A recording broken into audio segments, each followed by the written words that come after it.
네, 이 시간 또 각자 가정에 흩어져서 또 예배하고 계시는 우리 성도님들께 평안의 인사를 드립니다. 사실은 평안의 인사를 드리기가 참 머뭇거려지는 그런 시기인 것은 사실입니다. 우리의 일상이 멈춰지고 또 당연하게 여겨졌던 많은 일들이 이렇게 꼬이고 또 어렵고 힘들어지는 그런 상황 가운데 있습니다. 이제 봄이 다가오고 있는데요. 이 봄날에 또 결혼을 앞두고 있는 그런 예비 신랑 신부들은 결혼을 연기해야 되는 그런 답답한 마음도 있을 것입니다. 또 여러 자영업자들, 또 기업하시는 분들, 그 외에도 사실 또 모든 국민들이 많이 어려움을 겪고 또 평안을 잃어가고 있는 그런 이 시간들입니다. 오늘도 예배하는 이 시간 하나님께서 세상이 줄 수 없는, 말할 수 없는 평안으로 또 은총으로 저와 여러분 가운데 함께 하시기를 간절히 축복합니다. 코로나 사태 이후 지난주부터 우리가 영상으로 함께 예배드립니다. 실시간으로 해보려고 했다가 또 안 돼서 녹화 영상으로 지난주에 예배를 드렸는데, 오늘은 또 거꾸로 녹화 영상이 또 잘 안 돼서 실시간으로 함께 예배하는, 사실 여러 가지 우리가 예상치 못했던 그런 일들 속에 또 우리는 또 한편으로 평안을 잃어가고 있기도 합니다. 그러나 오늘 예배를 통해서 하나님께서 저 여러분들을 평안 가운데 인도하여 주시고 또 우리가 예상치 못했던 하나님의 은혜를 함께 나누는 시간이 될 수 있기를 바랍니다. 사태의 추이를 보겠습니다만 교회에서는 이번 주일뿐만 아니라 다음 주일까지 일단 이 영상으로 또 인터넷으로 가정에서 함께 예배하기로 결정을 했습니다. 우리 학생들 개학이 23일로 예정이 되어 있어서 사태의 추이를 보겠습니다만 그때쯤 예배가 가능하지 않을까 생각하지만 여러분 함께 기도해 주시기를 부탁을 드리겠습니다. 요즘 또 교회에서 우리 교육자들이 성도들과 또 여러분들께 전화를 드리고 저 역시 함께 전화로 함께 신방을 해보면 한결같은 말씀입니다. 처음에 보고 싶다는 말씀 해주시고 또 그리고 예배당에 모여서 함께 예배하는 날이 이렇게 참 당연했던 것인데 그 당연한 것이 당연하지 않은 상황이 됐다는 것이 참 당혹스럽기도 하고 또 그 시간이 그립다는 말씀들을 해 주셨습니다.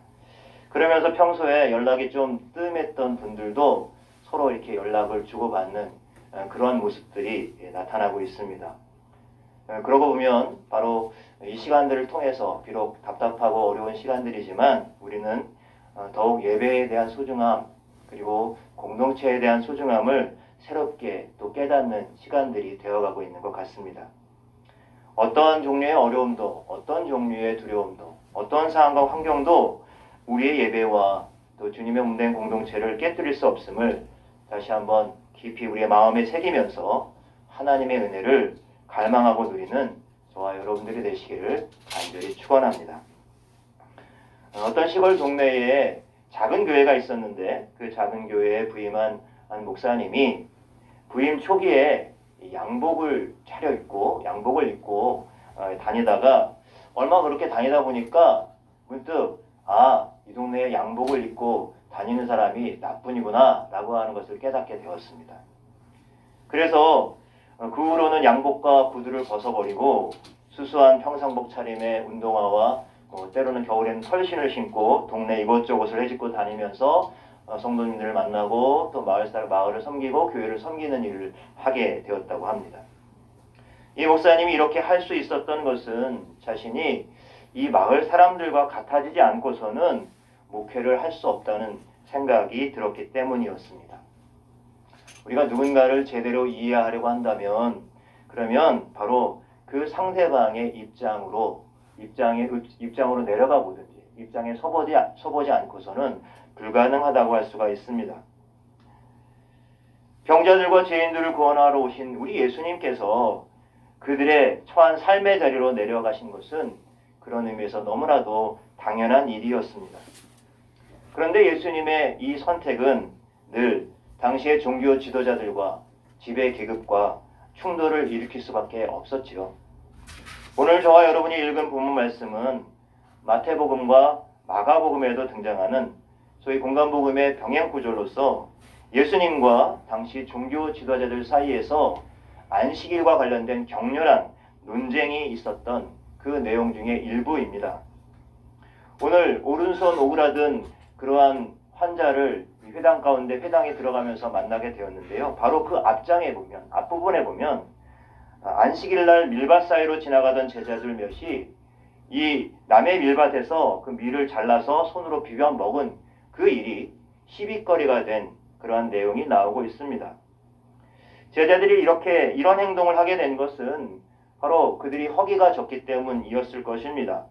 당시 살아가는 많은 백성들의 가난한 현실을 보여주고 있기도 합니다.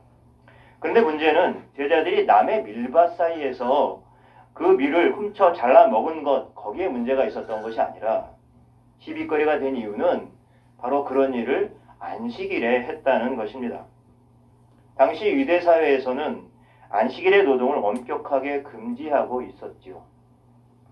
그렇지 않아도 예수님께 뭔가 꼬투리를 잡고자 그렇게 노리고 있었던 종교 지도자들에게는 이것이 절호의 찬스였을 것입니다. 그래서 제자들이 안식일날 해서는 안 될 노동을 한 것에 대해서 그 이유로 예수님을 비난합니다. 안식일에 어떻게 이런 일을 할 수 있느냐고요.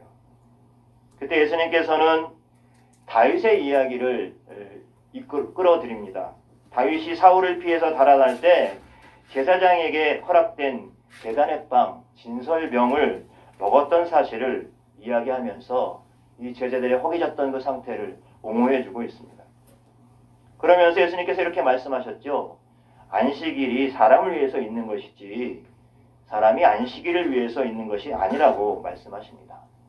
그리고 인자가 바로 자신이 안식일의 주인이라고 이렇게 말씀하시기도 하셨습니다.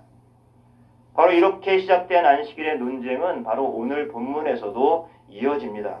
오늘 본문 6절의 말씀에 또 다른 안식일에 라고 시작이 되고 있습니다.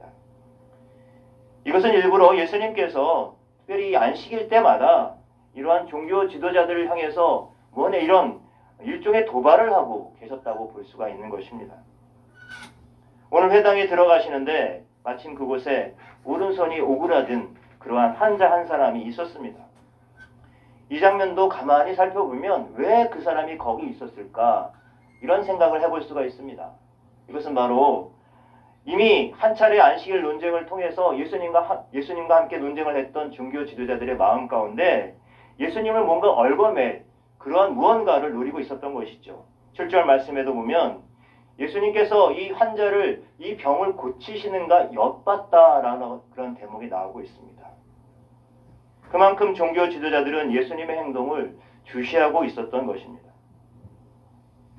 오직 이들의 관심은 긴박한 상황이 아니라면 환자들을 돌봐줘서는 안 된다는 이 안식일의 규정을 과연 예수님께서 지킬 것인가 아니면 지키지 않을 것인가에 집중되어 있었을 뿐입니다. 물론 이전에 이미 안식일과 관련된 그러한 논쟁이 있었기 때문에 당연히 이 예수님이 규정을 어기고 병자를 고치려라는 그러한 확신이 어떤 의미에서는 이 종교 지도자들 가운데 있었을 것입니다. 여러분 이 장면을 한번 여러분 머릿속에 한번 상상으로 떠올려 보십시오. 다른 사람의 허물을 찾아내기 위해서 원래 누군가를 엿보는 사람들의 모습, 그것을 한번 그려보십시오. 어떻습니까? 밝은 기운보다는 무언가 부정적이고 어둡고 칙칙한 느낌이 들지 않습니까?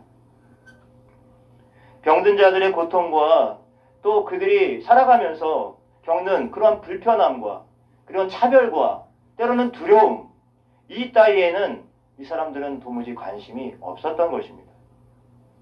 다만 심판자의 입장에서 심판자의 눈으로 저 사람의 행동이 율법의 규정이 맞나 틀리나 그것만을 판단하고 있었을 뿐입니다.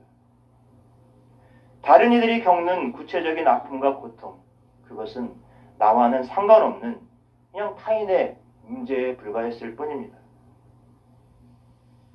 여러분 오늘날 우리들의 모습 속에서 이런 모습이 나타나고 있지는 않습니까? 우리가 그리스도를 따른 제자라고 하면서도 우리의 입술과 우리의 생각 속에서 누군가를 정죄하고 누군가 어떤 규정에 맞춰서 때로는 어떤 전통에 맞춰서 율법에 맞춰서 그렇게 판단하고 규정하는 모습들이 혹시 우리 가운데 있지 않는지 돌아봐야 할 것입니다.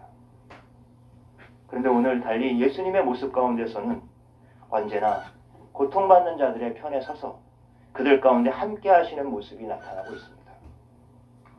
오늘 본문에서 예수님께서 만난 이 오른손이 오그라든 사람은 사실 손만이 아니라 당시의 사회적인 편견들, 다른 사람들의 따가운 시선들 때문에 삶 전체가 상처 입고 주눅 들고 제대로 기 한번 펴지 못했던 그런 사람이었을 것입니다. 예수님은 그에게 당시 종교 지도자들과 같이 그냥 경건하기만 하고 그냥 엄격해 보이는 그런 종교인들로 다가가지 않으셨죠. 예수님은 거짓 경건에 사로잡힌 사람들이 쳐놓았던 그 덫을 비웃기라도 하듯이 손 오그라든 그 사람을 무리 중 또 그 사람들 가운데 한 가운데 세워놓고 그들을 향해 묻습니다.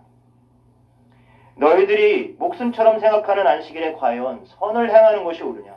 아니면 악을 행하는 것이 옳으냐? 생명을 살리는 것이 옳으냐? 아니면 죽이는 것이 옳으냐? 라고 묻습니다. 오늘 본문의 마가복음 본문에 보면 예수님께서 이렇게 물었을 때 그 앞에 있는 대부분의 무리들, 특별히 종교 지도자들은 아무 말이 없었고 침묵했다고 합니다. 그래서 예수님께서는 그들을 향해서 분노하시고 그들을 보시면서 그들의 마음이 굳어진 것을 탄식했다라고 표현하고 있습니다. 마음이 굳어지고 다른 사람의 아픔과 고통을 느끼지 못하는 그 사람들을 보고 예수님은 탄식하셨다는 것입니다. 그래서 예수님은 그 무리들을 그렇게 보시고 손 오그라든 사람을 고쳐주셨죠.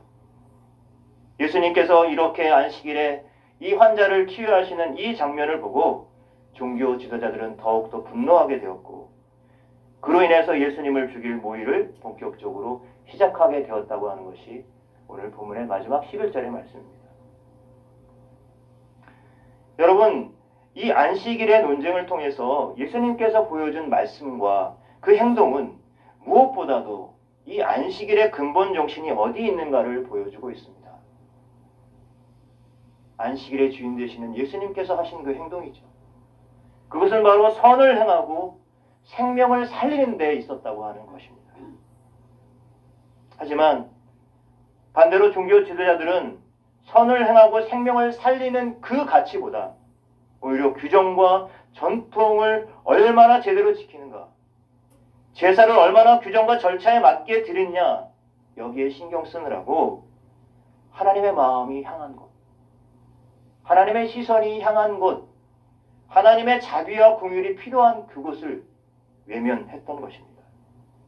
하나님의 자비와 긍휼을 베푸는 법을 잃어버렸던 것이지요. 오늘 우리는 이 코로나 바이러스라고 하는 초유의 사태를 맞이하고 있습니다. 그래서 이 바이러스에 굉장히 민감하게 되었습니다. 오늘 본문 말씀을 읽으면서 저는 이 두 가지 종류의 바이러스를 발견합니다. 첫 번째 바이러스는 눈앞에 고통을 당하는 사람을 외면하고 규정과 관습에 매여 있는 사람들에게 발견되어지는 죽임의 바이러스라고 할 수가 있습니다. 예수님 당시 종교 지도자들은 바로 이러한 죽임의 바이러스에 감염되어 있는 듯합니다. 이 죽임의 바이러스는 남의 허물을 엿보고 들춰내고 비난하게끔 합니다. 생명을 살려내는 일보다 규정과 전통을 소중히 여기고 또 그 보기에 그럴듯한 큰 일들을 치러내는 일, 여기에만 관심을 갖게 만듭니다. 이 죽임의 바이러스에 감염되면 결국 신앙생활이라고 하는 것은 그저 형식과 규정과 율법에 갇혀있는 그러한 율법주의 종교생활이 되고 마는 것이죠. 그 신앙의 동기에는 온통 자기밖에 없게 됩니다. 자기만족, 자기의, 삶이 온통 이기적이고 세상적인 가치들로 넘치게 되는 것입니다. 남의 눈에 티끌을 보면서 자기 눈에 들보를 보지 못하는 것이죠. 여러분, 우리가 살아가는 이 세상은 어떻습니까? 이 세상도 지금 이 죽음의 바이러스로 가득합니다. 자기의, 누군가를 비난하는 마음, 판단하고 정죄하고 경멸하고 증오하고 시기하고 분노하는 마음, 그러한 것으로 이웃과 세상을 바라보는 것. 이것이 바로 죽음의 바이러스의 능력인 것이죠. 그런데 오늘 본문에서 우리는 또 다른 바이러스를 발견합니다. 그것은 바로 고통받는 이웃을 배려하고 다가서고 힘을 북돋고 희생과 사랑으로 생명을 살리는 살림의 바이러스입니다. 여러분, 이 바이러스의 주 감염원은 누구실까요? 바로 예수 그리스도십니다. 안식일의 주인 되시는 예수께서 선을 행하고 생명을 살리는 일에 모든 규정과 그러한 당시의 모든 시대적인 그러한 율법을 뛰어넘어서 참 사랑의, 참 희생과 헌신의 삶을 먼저 보여주신 것이죠. 우리들은 바로 예수 그리스도를 따르는 그리스도인이고 예수님의 제자들입니다. 그렇다면 우리는 바로 예수님께 접속된 이들이죠. 죽음의 바이러스가 아니라 생명의 바이러스, 살림의 바이러스에 감염된 사람들입니다. 그러므로 우리들을 통해서 나타나야 될 것은 주님께서 말씀하셨듯이 선을 행하고 생명을 살리는 삶인 것입니다. 코로나 바이러스 사태로 여전히 온 나라와 국민들이 혼란과 어수선한 가운데 있습니다. 그런 가운데서 어떤 이들은 오히려 이 코로나 사태를 자기들의 이익과 영리를 취할 기회로 생각하고 수단과 방법을 가리지 않고 달려들고 있지요. 이런 이들에게서 보여지는 것은 사람을 살리는 바이러스가 아니라 죽음의 바이러스라고 볼 수가 있습니다. 무엇보다도 뚜렷이 이번 기회에 나타난 죽음의 바이러스가 있습니다. 그것은 바로 신천지와 같은 이단 종파들입니다. 여러분, 그들이 코로나 바이러스를 옮겼다는 그런 확산시키는 그러한 역할을 했다는 것이 물론 굉장히 중요한 사실이지만, 그러나 그것보다 더 중요한 것은 바로 그들이 전하는 거짓된 가르침이 사람들의 생명을 앗아가고 죽음에 이르게 하는 죽임의 바이러스였다는 사실이 지금 드러났다고 하는 것입니다.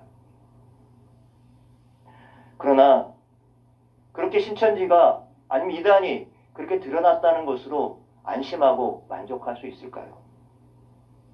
이렇게 신천지가 이단이고 생명을 죽이는 악한 그런 죽임의 바이러스로 비난 것은 너무나도 마땅합니다만, 과연 오늘 우리 교회와 우리 목회자들과 우리 성도들은 어떻습니까? 성도들에게 생명의 가치를 잃어버리게 그냥 겉으로 드러나는 껍데기 신앙만을 그렇게 전수하고 가르쳐온 오늘날 교회와 목회자들의 그러한 잘못, 이것도 마땅히 비판받아야 할 것입니다. 바이러스가 자신이 살아갈 숙주로서 생명을 택하고 그 생명체의 생명을 메말라 죽게 만드는 것처럼 이단이라고 하는 죽음의 바이러스가 살아갈 숙주로서의 환경을 제공한 것이 바로 오늘 우리 율법주의와 그저 형식주의에 사로잡힌 껍데기 신앙인만을 양산해온 오늘날 우리 교회와 목회자였음을 철저히 회개합니다. 이단은 생명을 살리지 못합니다. 그러나 아울러 동일하게 율법적이고 형식적인 종교 역시 생명을 살리지 못합니다. 오늘 우리가 흩어져서 각 가정에서 함께 예배합니다. 어떤 분들이, 저도 그런 실수를 많이 합니다만, 교회에서, 주님의 몸된 교회에서 예배하지 못해서 참 안타깝다 이런 말씀을 많이 하는데, 이게 틀린 말이 아닌 것 같은데 사실 자세히 보면 틀린 말이에요.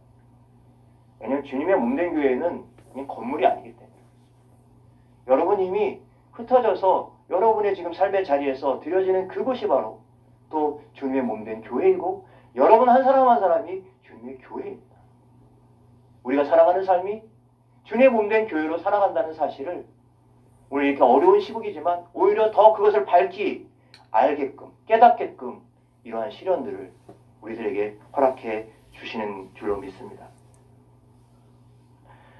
오늘 예수님께서는 죽음의 바이러스에 갇혀있던 종교 지도자들과 무리들을 향해서 살림의 바이러스를 퍼뜨리고 계십니다.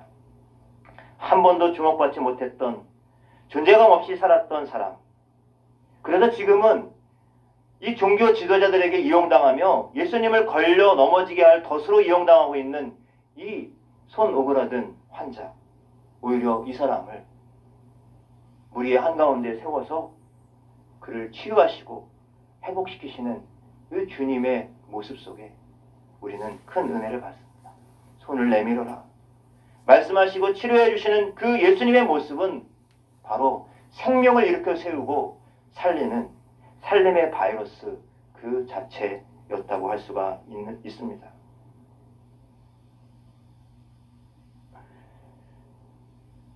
코로나 바이러스로 인해서 많은 교회들이 주일에 이 예배당에서 예배드리지 못하고 인터넷 영상이나 가정 예배지를 통해서 가정에서 각자 예배를 드리고 있습니다. 지금 우리 교회도 지금 그렇게 하고 있습니다.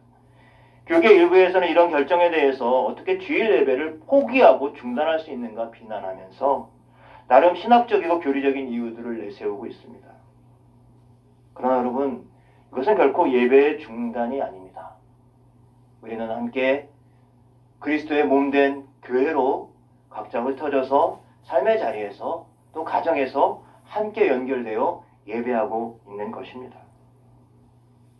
국가적인 재난 앞에서 교회의 사회적인 공적인 책임을 이행하기 위해서 우리는 이렇게 하고 있는 것이죠.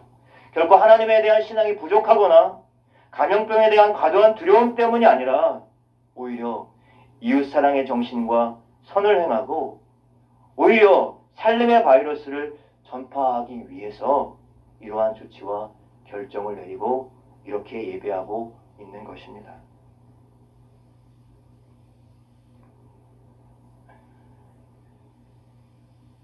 우리 교회와 성도들도 그저 두려움과 염려 속에 갇혀 있지 마시고 이 어려운 시간들을 통해서 오히려 우리의 굳어진 마음을 열고 지금도 고통받는 이들의 곁에 한 걸음 한 걸음씩 다가가는 저와 여러분들이 되시기를 바랍니다.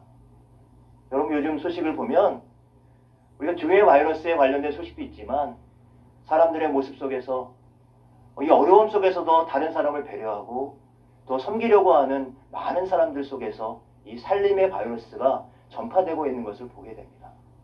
어떤 80대 할머니는 정성껏 자기의 손수 만든 그러한 마스크를 가까운 관공서에다가 이렇게 같이 기부를 하기도 하는 이런 모습들을 보여주고요. 광주에서 저 대구로 도시락이 배달되는 이런 일들이 일어나고 있고요. 마스크를 구매해야 되는데 이걸 다른 사람을 위해서 양보하겠다는 그런 운동들도 벌어지고 있습니다. 엊그제 제가 하나의 문자를 받았어요. 이런 문자의 내용입니다.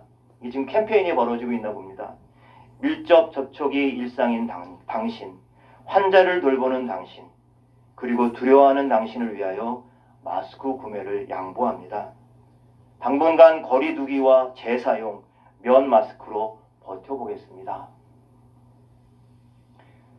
한없이 자기만을 향하고 자기의 이기심만을 채우려고 하는 죽음의 바이러스를 극복하고 살림의 바이러스에 전염되는 그런 삶을 살아가는 것이죠. 교회는 이번 주와 다음 주 코로나로 어려움을 겪고 있는 분들을 위해서 구호 헌금을 모금하기로 했습니다. 여러분, 성도들의 형편도 참 어려울 것입니다. 교회도 재정적으로 참 어렵게 되어가고 있습니다. 하지만 우리보다 더 어려운 사람들이 있고 고통받는 자들이 있다고 하는 사실을 우리가 헤아려 보면서 우리 모두 선을 행하고 생명을 살리는 예수님의 제자로서의 부르심, 그 부르심에 아멘으로 응답하고 함께 참여해 주시기를 부탁을 드리겠습니다. 그래서 저와 여러분이 살아가는 삶의 자리에서 이 생명과 살림의 바이러스가 함께 많은 이들에게 전염되어지고 전파되어지는 그런 은혜와 복이 있기를 간절히 축원합니다. 기도하겠습니다.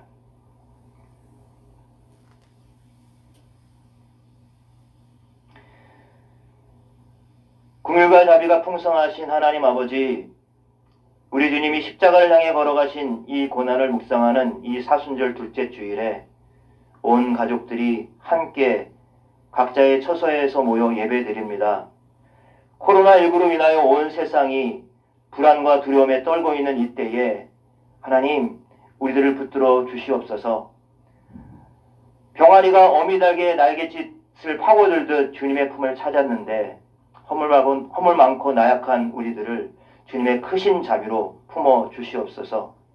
이 시간 죽음의 바이러스에 감염되어 율법주의와 껍데기 신앙에 머물러 있는 저희들의 죄를 용서하여 주시옵소서. 예수님께서 안식일날 말씀하시고 보여주신 삶의 모본을 따라서 우리들도 생명과 살림의 바이러스를 세상 가운데 퍼뜨리는 삶을 살아갈 수 있도록 인도하여 주시옵소서. 우리의 생명의 길, 의의 길로 우리를 인도하여 주시는 하나님 아버지, 코로나19로 인하여 고통당하는 이들의 눈물을 기억하여 주시고 회복의 날을 속히 오게 하여 주시옵소서. 이 나라와 이 민족을 긍휼히 여겨주시고 정의가 물같이 공의가 강같이 흐르는 나라가 되게 하여 주시옵소서.